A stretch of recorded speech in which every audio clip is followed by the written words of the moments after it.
Starting with number 10 all the way down to number 1. Sikhism is the world's 5th largest religion. The religion was founded by Guru Nanak, and it's based on his teachings and the teachings of 9 other Sikh gurus who followed him. Guru Nanak was born in 1469 in what is now Pakistan. At the age of 30, he disappeared for 3 days. And when he reappeared, he began to preach the Sikh faith, and he spent the rest of his life teaching, writing, and traveling around the world to discuss religion with Muslims and Hindus. Guru Nanak has been called one of the greatest religious innovators of all time. So the next fact about Sikhism that I want to look at is there are 10 gurus in the Sikh faith, of course including Guru Nanak, the founder of Sikhism. The other gurus are Guru Angad, Guru Amar Das, Guru Ram Das, Guru Arjan Dev, Guru Har Gobind, Guru Har Rai, Guru Har Krishna, Guru Teg Bahadur, and Guru Gobind Singh, who was the last human guru.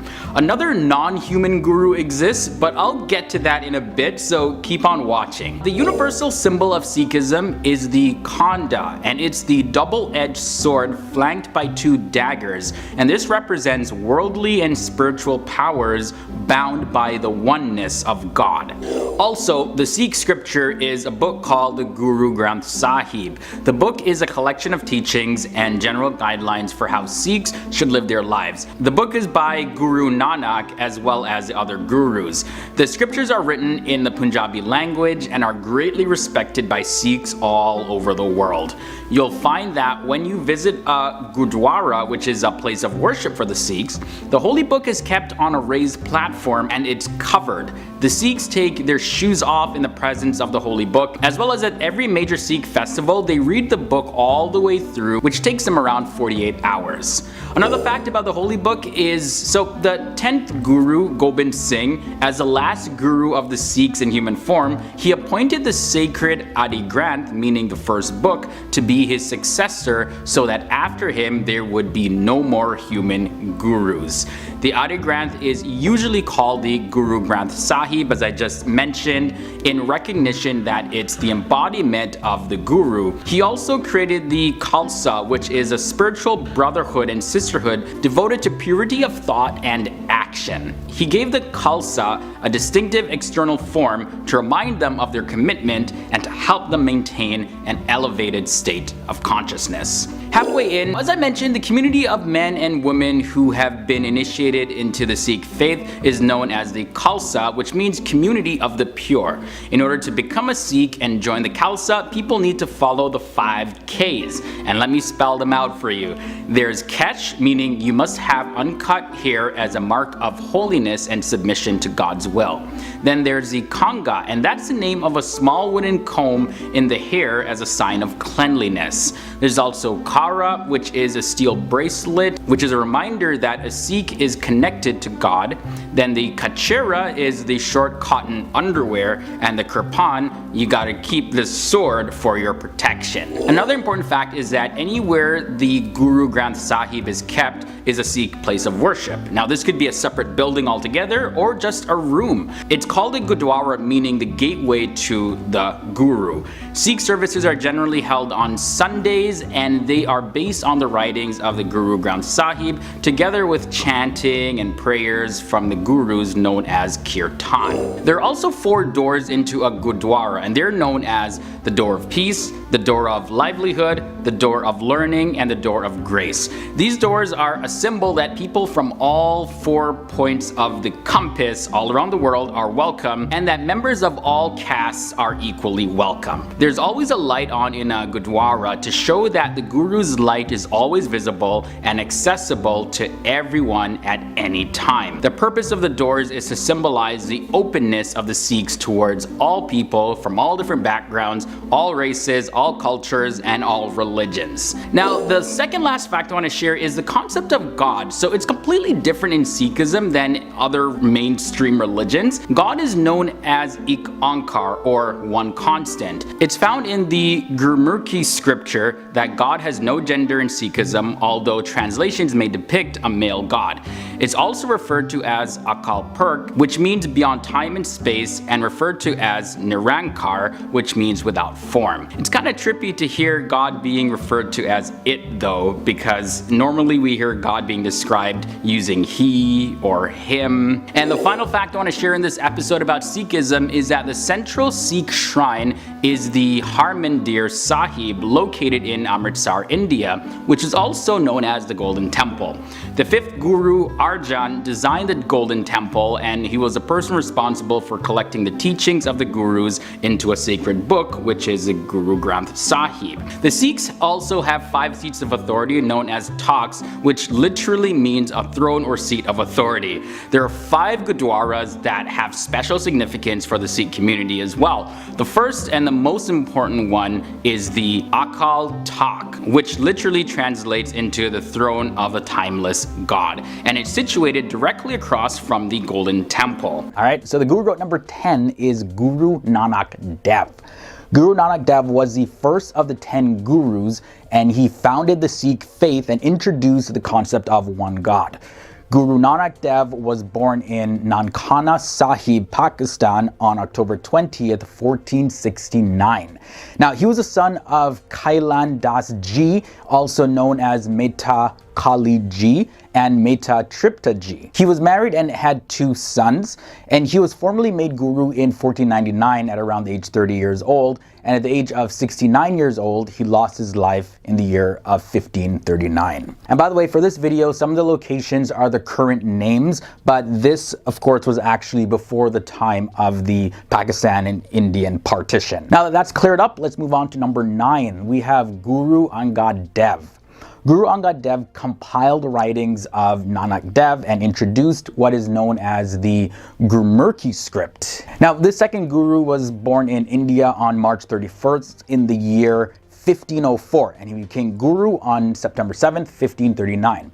He was the son of Feru Mal Ji and Mata Daya Karu Ji, and he was married to Mata Kivi Ji, and together they had several children, 2 sons and 2 daughters.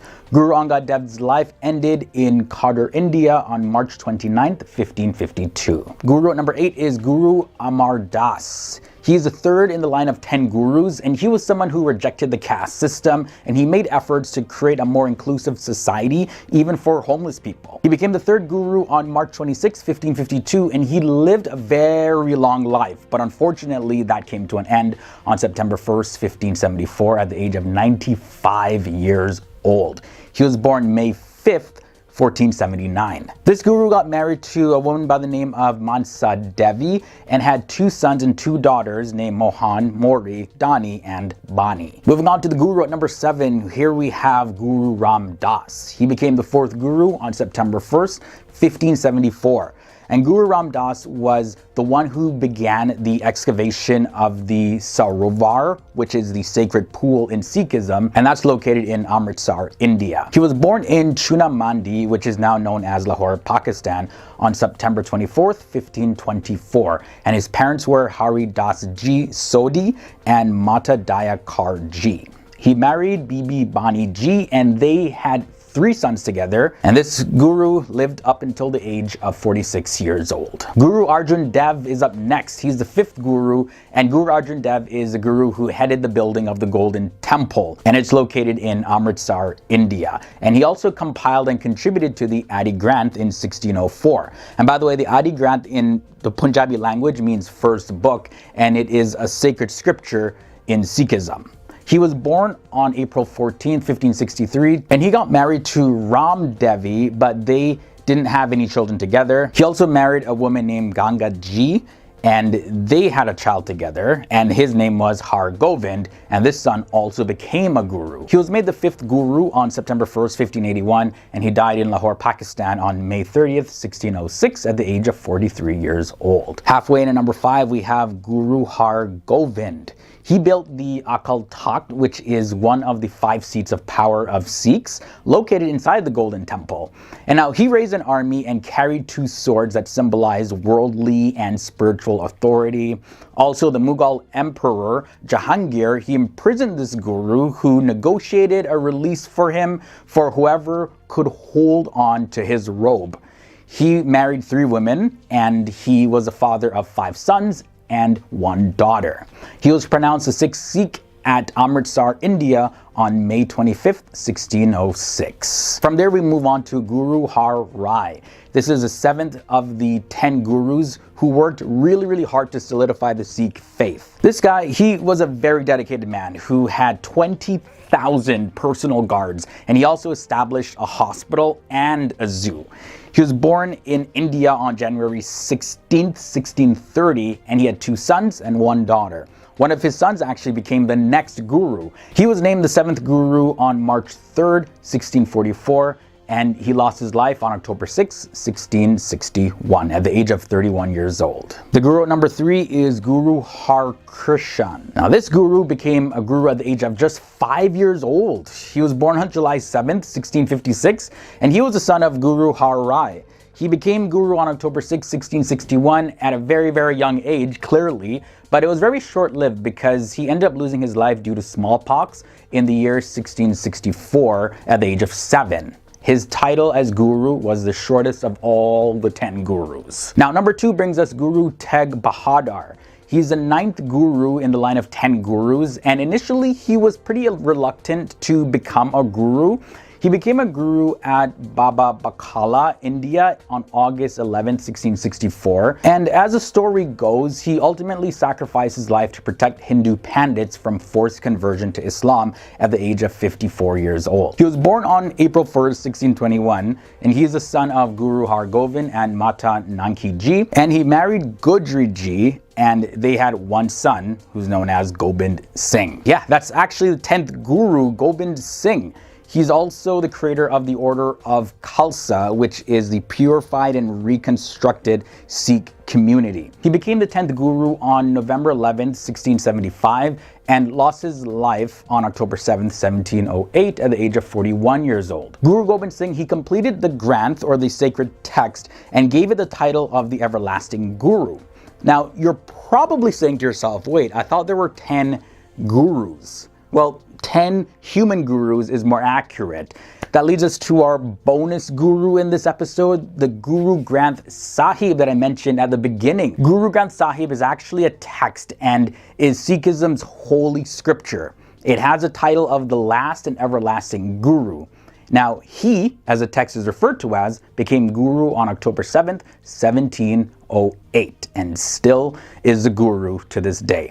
Alright, so let's start off with the first similarity. At number 10, we have the concept of God. Being strictly monotheistic, both these religions really emphasize on the oneness of God, and they believe that God is the absolute one. He's also all-powerful, all-knowing. In Islam, Allah is the supreme God, and in Sikhism, Waheguru is the divine almighty. Now, in Surah 112 of the Quran, you can see that it says, He is God who is one, God the eternal refuge. He neither begets nor is born, nor is there to him any equivalent. Now, in the English translation of the first passage of the Guru Granth Sahib for Sikhs, it says, there is only oneness, and it's called the truth. It exists in all creation, and it has no fear. It has no hate, and it is timeless, universal, and self-existent. You will come to know it through the grace of the Guru. The next similarity is the use of intoxicants. So both Islam and Sikhism, they absolutely forbid the consumption of alcohol and other forms of intoxicants. Now, in the Sikh religion, there's a pretty basic principle behind this, which is to keep the body pure. Now, there's a similar principle in Islam because the Arabic term used for intoxicants is khamr, and that originates from the word kamara, which means to cover, and this sort of implies that this covers and affects the judgment of your mind. So anything that does that, like marijuana, cocaine, heroin, and things like that, are completely prohibited for Muslims. In the Quran, Surah 2,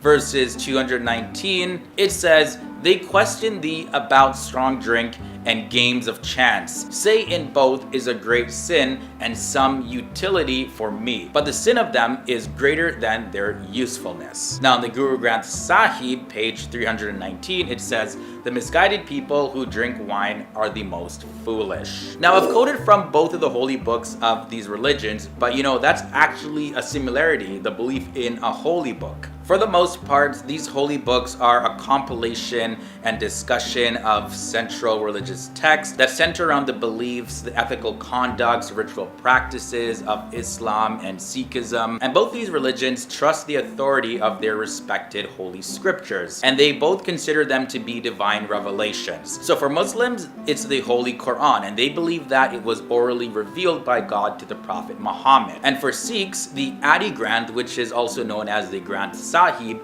is the Holy Scripture. And it's made up of nearly 6,000 hymns of the Sikh gurus, as well as various early medieval saints and sages of different religions and castes. And it also has contributions from Muslim Sufis as well. There's also a similarity in both these religions having no priesthood. So there is technically no ordination or any sort of ordained priesthood in Islam and Sikhism according to the religious followers, but the followers can themselves perform certain religious rites as well as recite prayers to the Supreme Almighty. So in Islam, you'll find local spiritual leaders like an imam, a mullah, a mufti, and in Sikhism, you'll find in their gurdwaras, which is a place of worship, someone known as a granthi. And similar to Islam, this person is not a priest, but they're responsible for reading the Adi Granth, as well as organizing daily religious services. And a priest, however, is sort of like an intermediary between humans and God, but no, you won't find that in any of these religions. Both Sikhism and Islam are very big when it comes to charity.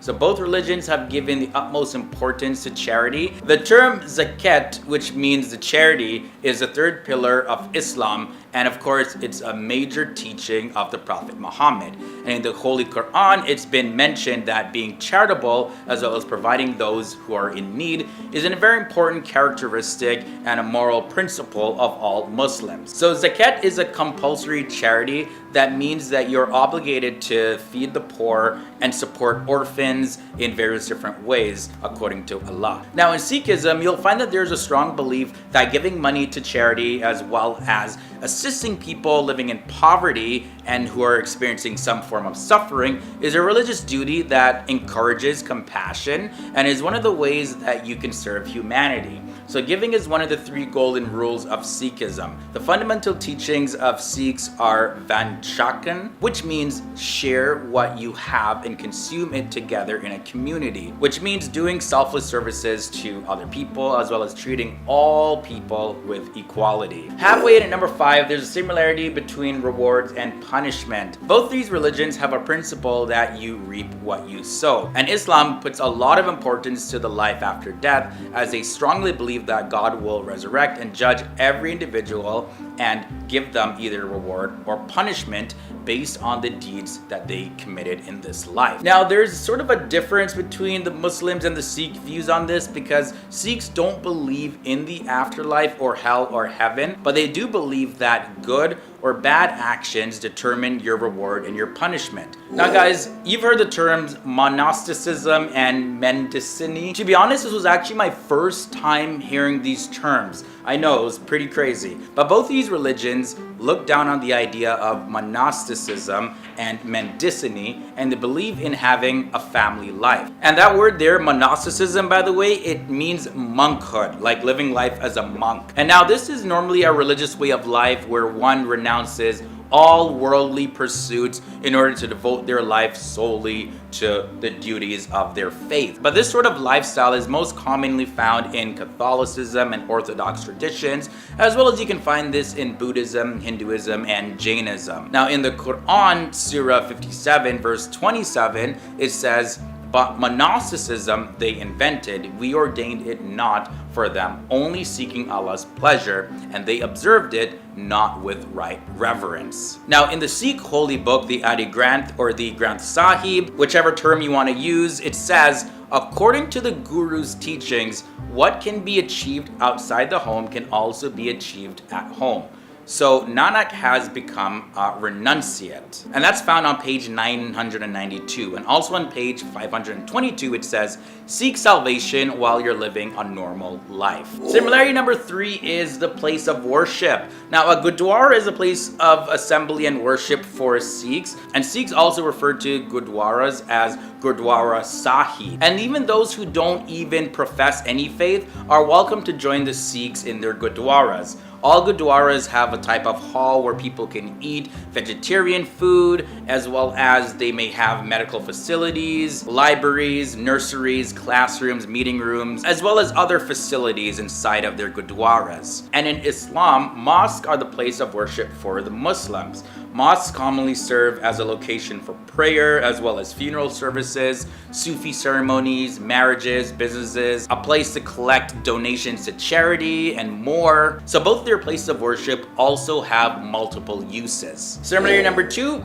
let's talk about head covers. For Sikhs, the turban has traditionally been worn by men, while women cover their heads with a long scarf called a chuni or a dupatta. However, many Sikh women have adopted the turban as their head covering as well. And for Muslims, the followers can wear a turban or a fez. They may even grow a beard, but they generally do trim their hair. For Sikhs, they actually don't trim their hair. That's why their hair is so long, and they use a turban to just keep it safe so that they're not stepping on it or it's not getting caught into anything. And for women in Islam, they may wear a hijab to cover their heads. So this is why there's quite a bit of confusion when it comes to identifying a Sikh or a Muslim. But if you actually learn the different styles of the turban wrapping and the head covering, you can easily be able to tell the difference. And finally, the similarity at number 1 is 5 prayers. They both have 5 prayers. So the Nitnem Banis are the 5 daily prayers of Sikhism. Now, Sikhism has established a practice of 3 morning prayers,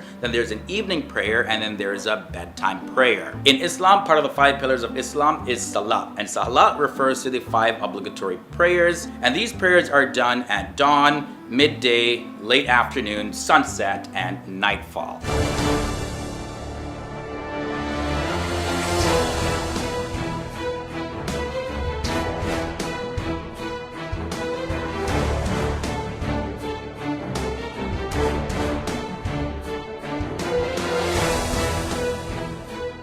Stay educated. See you soon.